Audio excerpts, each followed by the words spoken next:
Broadcasting from the business capital of the world, this is the Podcast Business News Network. We are back with our Marshall Goldsmith certified executive coach and founder of Coaching for Relevance. How are you doing today, Randy? Good, Joe, my friend. How you doing? I'm doing fantastic. Pleasure to have you back. How is Texas weather these days? Hot?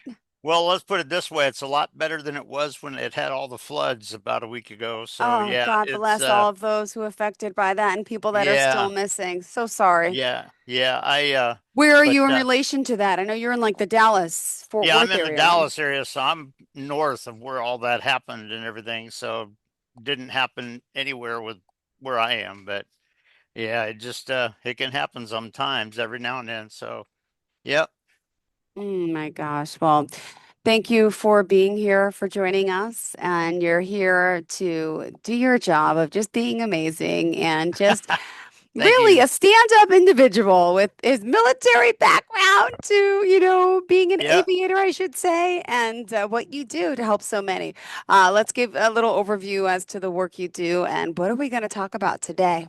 Well, I'll share with you an aspect. As you know, as you said, I'm a Marshall Goldsmith executive coach, but I'm also coaching for relevance founder, and my whole thing is bringing freedom to potential to other people and all that. And as you know, that's the title of my autobiography on Amazon, and it's also the mindset of my journey, my story, which is getting close to being released by Hollywood to be published on HBO and Netflix and a lot of those places. Um, so my whole focus is in bringing some insights on and some freedom to potential in other people, and that's what I'm all about. It's and I'm kind of amazed at kind of how it seems to have gone and been going and goes now. So Beautiful. Well, thank you. And, there's a lot to the work you're doing. You always are busy. We got the movie, the book, you got a lot happening. Where did you want to kind of start for today? I mean, there's always oh, a lot. what I'll do is I'm going to kind of focus on one little aspect that in a couple of shows quite some time back and everything, I think I hinted at them a little bit, but I'm going to take them to a little bit of a deeper aspect here. It's a key aspect of of how you really lead your team and how you really need to be looking at it in ways that a lot of people today don't fully understand in kind of amazing ways. And if you're a manager who thinks you're just here to dictate to your people, you're not getting it done. So what I'll do is I'll mention one or two quick things, and I'll mention it, but I'll also bring out a couple of military hints at it and everything, just to give you a little bit of a picture of it. But the central part of this is really what I see is in developing truth in your people and really bringing that truth aspect to it that a lot of people, uh, don't fully understand in some ways. So, and when I say truth, I don't mean just that, but I mean building trust in your people. If you're doing it in such a way that you're really enhancing and building the trust in you and your team and in the individuals and all of that. Um, uh, so guess what? And this is going to be very aligned with some organizational maneuverability aspects, which, as you know, is a concept that's uh, been signed for me from Washington, kind of thing. And it's really leading your people, leading your team, and being successful in a scenario which is not just rote academic, and it's not happening just all the ways that you thought it would or want it to be. And because guess what? In today's world, sometimes things come on scene that you didn't expect, and and you need to be aware of this in one aspect of it. So when you're ready, we'll go ahead and I'll sort of go ahead and start, if you will. Okay. So, well, I'll tell you what, I'll go ahead and start. And what I'm going to do is I'm going to mention just one little quote that comes from a lady who is a professional counselor, and she was being interviewed recently. Her name is Kenza Hannock, and she said this in a kind of a spiritual, religious way. But I'm not going to kind of go to the religious aspect today because I'm going to be focusing on the leadership aspect of it and everything. But it is sort of an interesting insight because she said there were, and she was actually progressing and sharing neuroscience, how the brain works and things like that. And she actually had a couple of images up that she pointed to as she related to it when you're talking about people working together and people being successful and things of that nature. And she's exactly right. In talking about the neuroscience, one of the things that she mentioned is she said, you get all these people that are just praying for God to do something, or they think he doesn't understand what's happening, but he knows science. He he did science and everything. He knows it, and it's just an interesting insight, and that's all I'm going to go with that. But it just when I saw that, I said that's very sort of aligned with kind of what I'm going to be talking about today. Because when you talk about leading your team in a challenging Mm-hmm. situation, and one of the things that people don't understand your role in the team. And in fact, I will say this, that in the movie documentary, one of the people that they interviewed mentioned this. He applauded me because of how I mentored people, but I didn't torment them, kind of thing. And that's a interesting aspect of it. But when you're talking about leading your team, it's not just about you telling them what to do. It's not just about you pointing fingers at them. If you put it in a military sense, if you think about this, you know, true commanders, true leaders develop their people to be able to gain the truthful insights.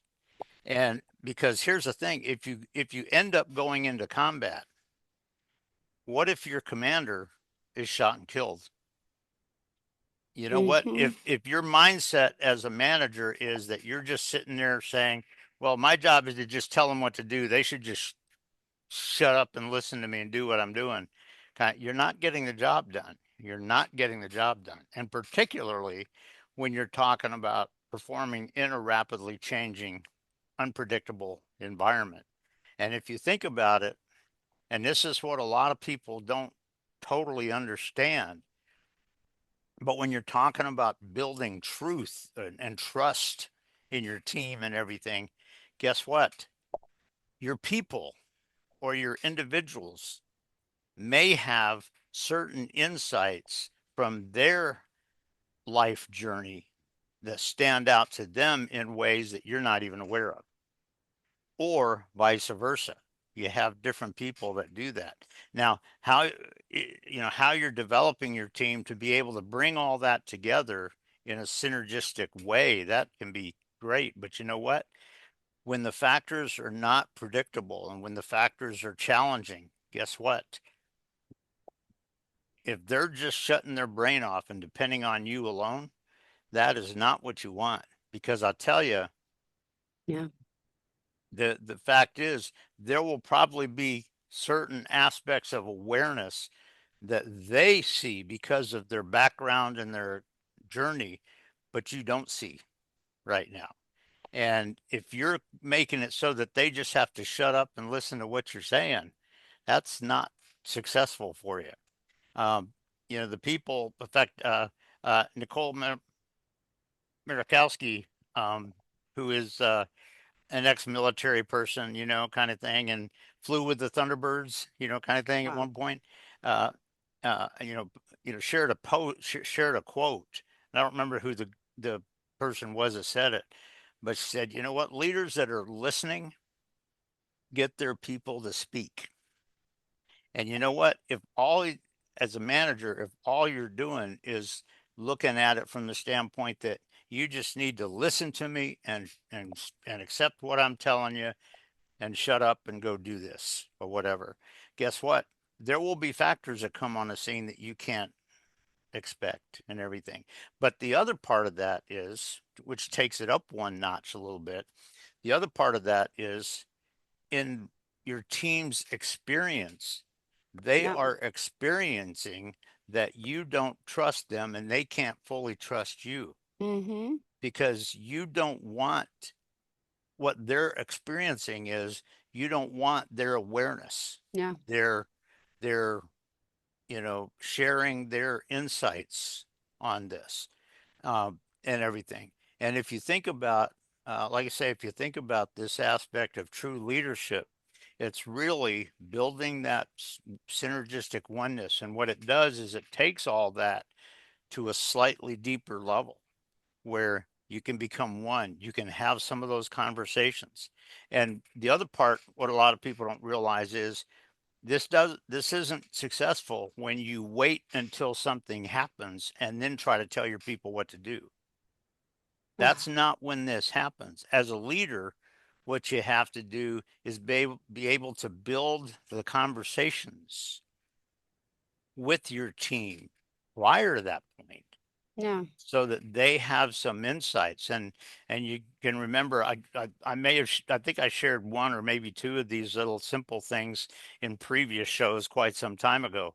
But when I was the site manager at uh, at the Strategic Air Defense Contractor up in the Air Force Base, you know, we had some of those conversations. And when I heard them sort of asking questions sometimes, as a leader and as a manager, I let them explore. I let them talk about it and explore it Yeah. and all that. And you know what? I asked them some questions on it. I knew where it was going and I knew it's a good thing, but and I also knew what I would do, but I got them exploring it a little bit.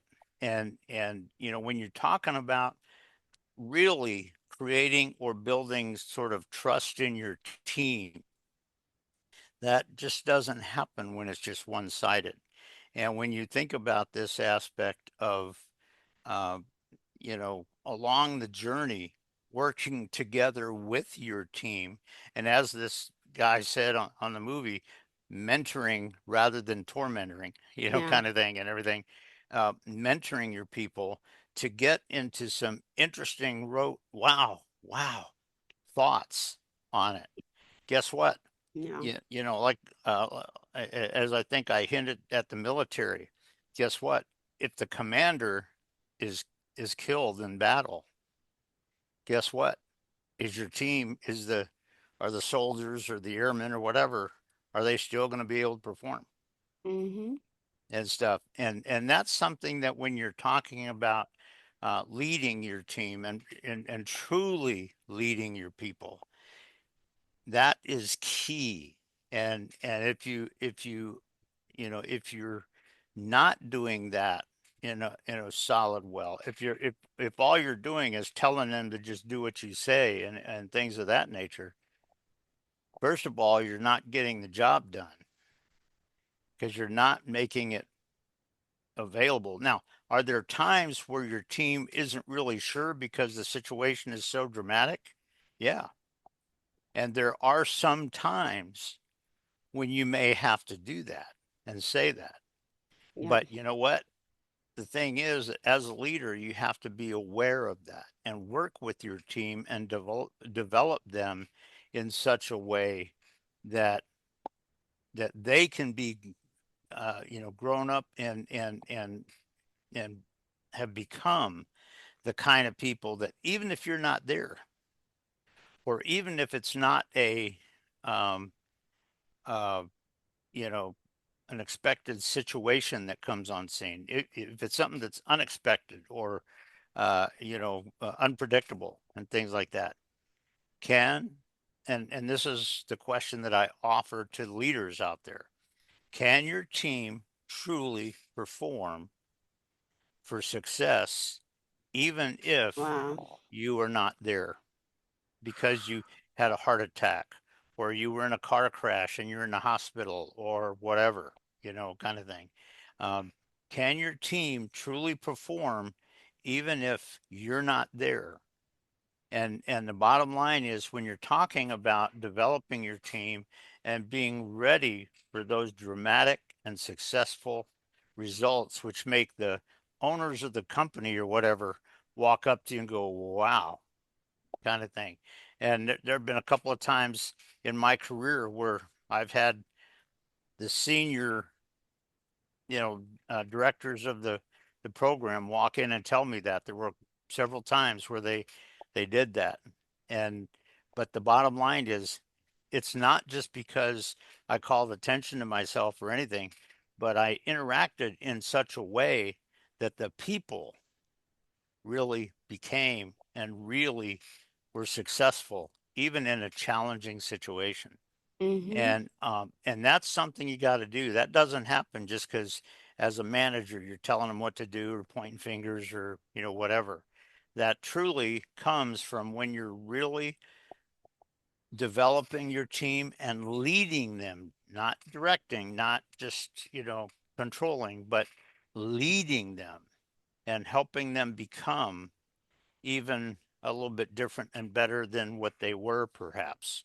And so if you think about it and the situation um, um, that counselor said when she mentioned it with the religious concept and all, guess what? There are some things as a leader, there may be some things you have that they don't understand or they don't know. But here's the thing, they may have one or two things that you don't realize, True. and that can also happen sometimes.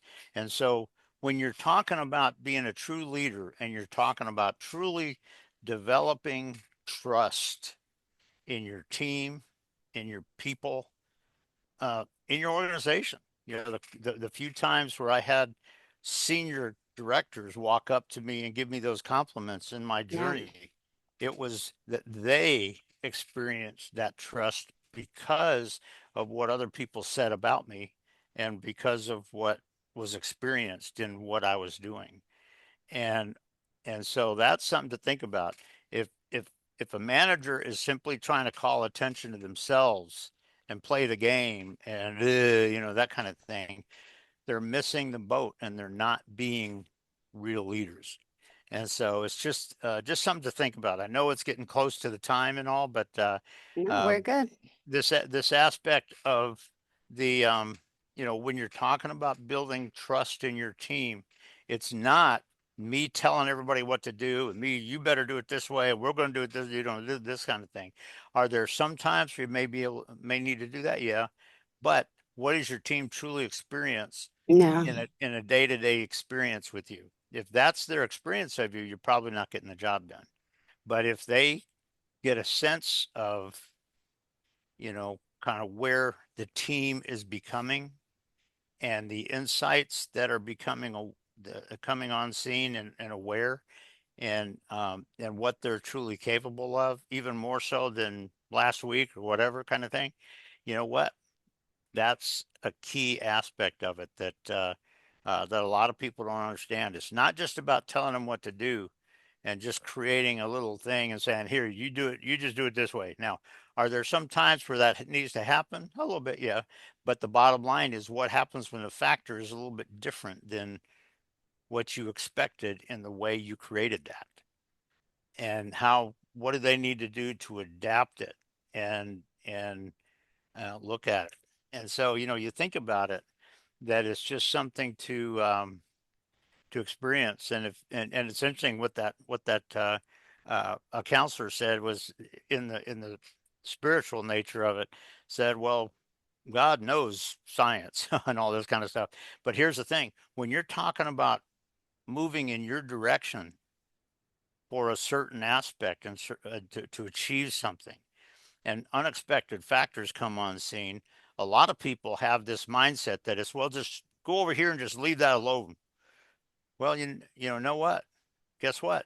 Sometimes just making a short turn this way gets the job done. Sometimes you may need to go a little bit more. Sometimes you may not. And so, having that awareness and that true situational awareness and how you and your team are growing that and becoming that is so much. And what you can do is if you're doing that in such a way that not only your team understands and experiences something different and positive, but also sometimes your operational company experiences something they didn't expect in a positive way. Guess what? A lot of the positives can come back for you and your team, but you know what? Whenever those came back for me, I mean, I thanked them for it, but I also immediately mentioned something positive about the team. And so it's just when you're talking about really generating that trust and that synergy and oneness in your team, particularly in a unpredictable, rapidly changing environment where things are not academic and not just predictable. You know, what do you need to do different? This is what I'll leave for the people that are listening. But what do you need to do a little bit different from anything you've done before? What do you need to do different to truly build honest trust in your people? That doesn't happen just because you're asking them to trust you or anything like that, but it's their experience of what's happening and what we're becoming and all of that. That can be huge. And so it's just something to think about when you're talking about leading your team. And like I said, I just simply uh, leave it for anybody that's listening.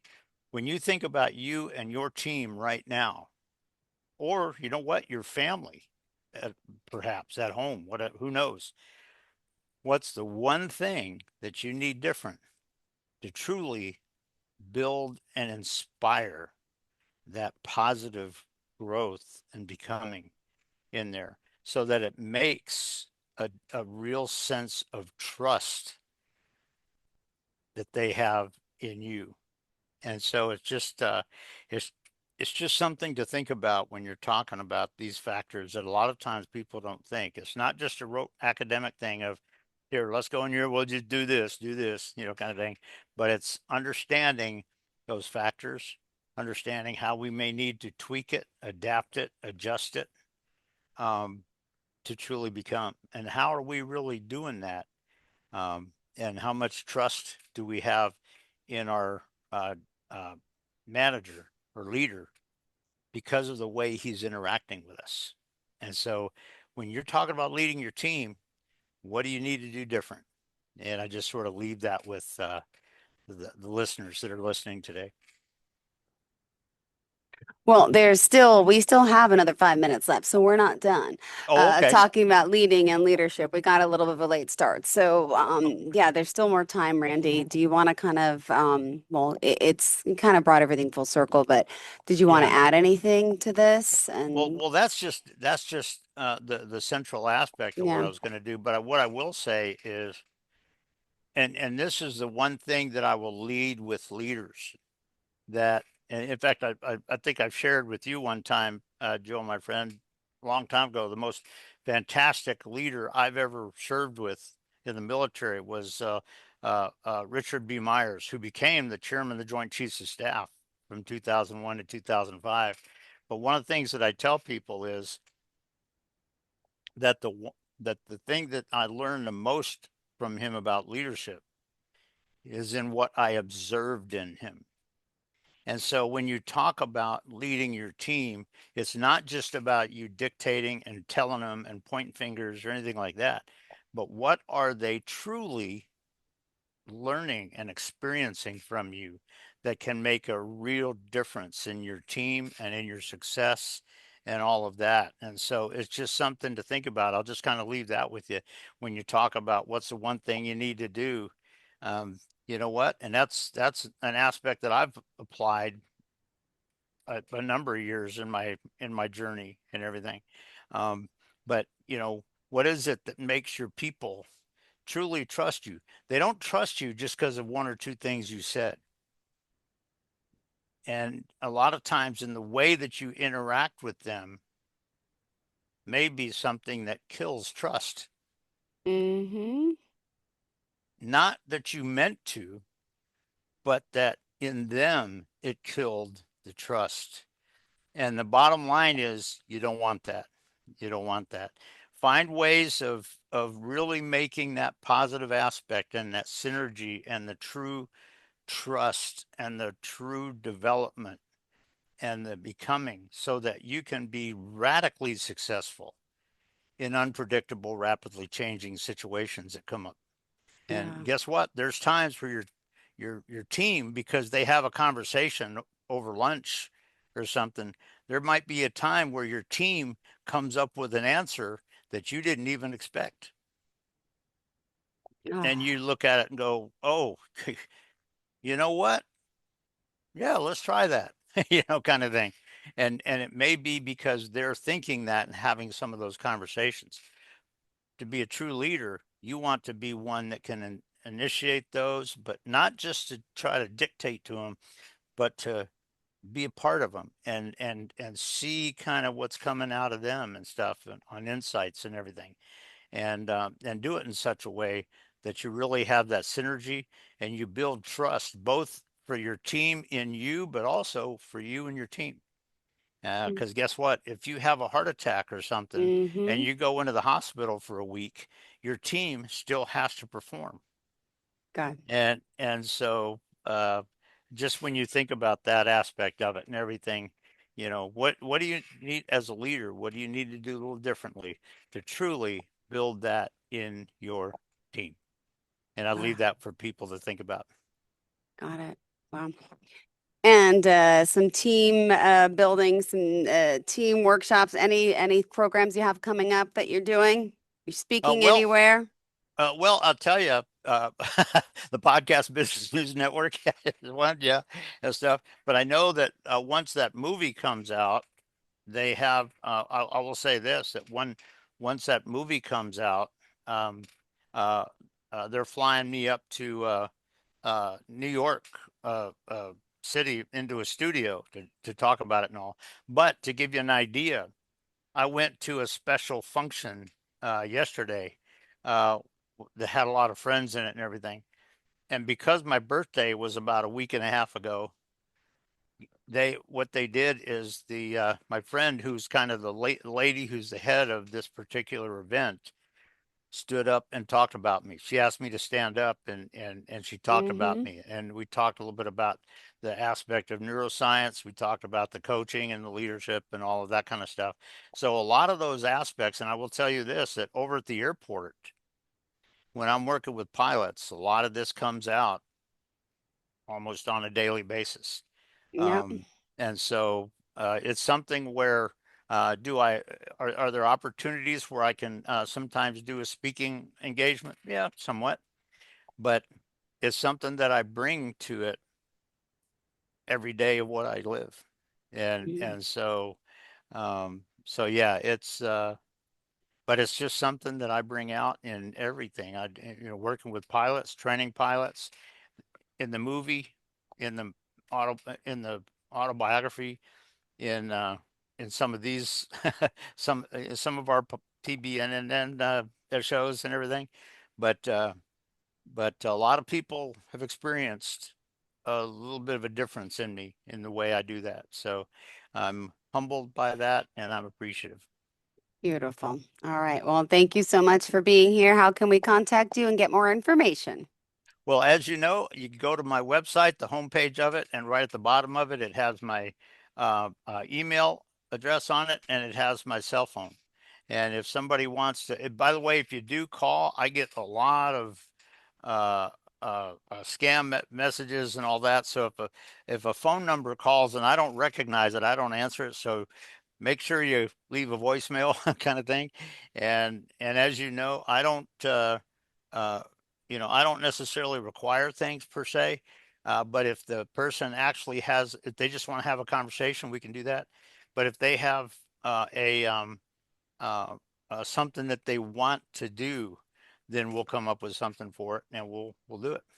Beautiful. Thank you so much. And we'll connect again hopefully next week. Thanks so much, Randy. And glad you had a good birthday too. That Well, sounds good. all And right, we'll Jill, talk. it's always a pleasure being with you here, Jill. And I hope you have an incredible weekend and an Thank incredible you. week. I appreciate it. You too, sweetheart, and stay cool. I'm trying. I got no AC right now, so that's why the fan's on. I apologize if the hair is Oh, blowing. okay. I lost Okay. AC today, so I'm like, woo, but I feel good with the fan. Thank you. Have a great day, darling. Sounds good. Bye.